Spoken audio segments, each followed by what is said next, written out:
Her phone buzzed once, then again. I didn't mean to look, but I did. Can't wait to see you again, Ka.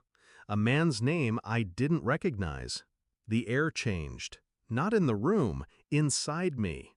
Still, frozen, quiet. She laughed at the TV, sitting beside me on the couch. Folded legs, wine glass in hand, like everything was fine. I didn't say anything. I just stared at the screen. But I wasn't watching the movie anymore. I was watching her movements, her timing, her ease. Something didn't add up. Something had shifted. And now there was a message to prove it. The next day, she left her phone unlocked. She never did that. I scrolled, carefully, not out of jealousy, out of necessity. Photos, messages, plans, hotel reservations. Don't forget the lingerie. I felt nothing. No rage, no heartbreak, just silence inside my head, like a switch had been flipped. I took screenshots, sent them to myself, logged the dates, the times, the locations. Still, I said nothing.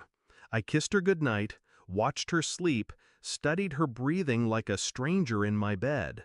She never flinched. She had no idea. Or maybe she wanted me to find it. That thought took root, festered, grew claws. And then came the slip. A half smirk, a shared glance with her friends during brunch. One of them said it too loud. He doesn't even suspect. This will definitely make him chase you harder. I didn't confront them. I just smiled and ordered another coffee. 2 weeks. That's how long I waited. I hired a private investigator.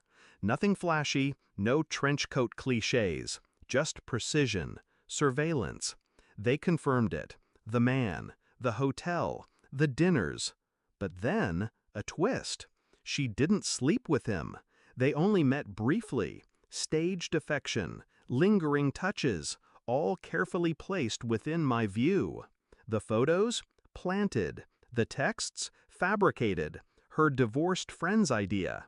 A test, they called it, to see if I still cared, if I'd fight for her, if I'd get jealous enough to fall in love again.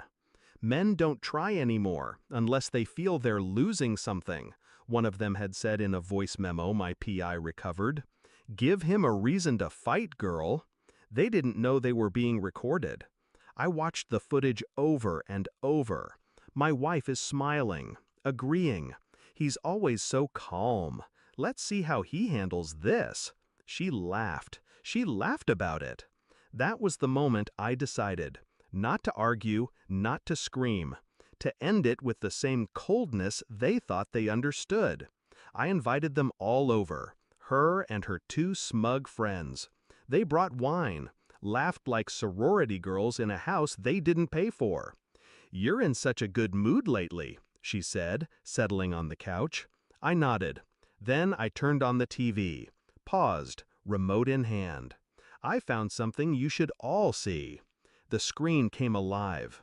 Clips, recordings, transcripts, photos, all neatly edited, chronological, undeniable.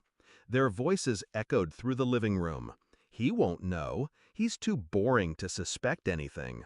If he walks away, good riddance. You deserve someone exciting. She went pale. Her friends tried to laugh it off.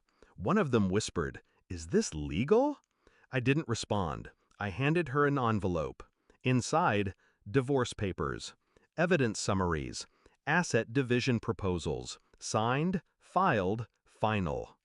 You were testing my love, I said quietly. I was testing your loyalty. Her hands shook. Tears came, but they were too late. Too performative. She reached for me. I stepped back. The next morning she came to the house alone. Puffy eyes, no makeup, just silence. "You're really doing this?" she whispered. I nodded. She looked smaller somehow.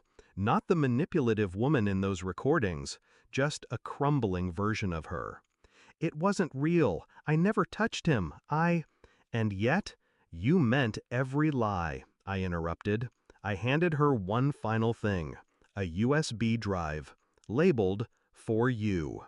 "That's your legacy," I said. "Play it whenever you wonder why no one trusts you anymore." She didn't take it, so I dropped it in her purse. I turned, closed the door behind her. No yelling, no insults, no drama. Just silence, the kind that suffocates. The house is quieter now. Not peaceful, but honest. No illusions, no games. I see their lives online now. Filtered smiles, wine nights, empty quotes about healing. She's trying to be the victim, but the internet forgets nothing, especially not when the receipts are public. I don't feel hate, just distance, the kind that never bridges. She thought I'd fail her test, but I wasn't being tested. I was grading her.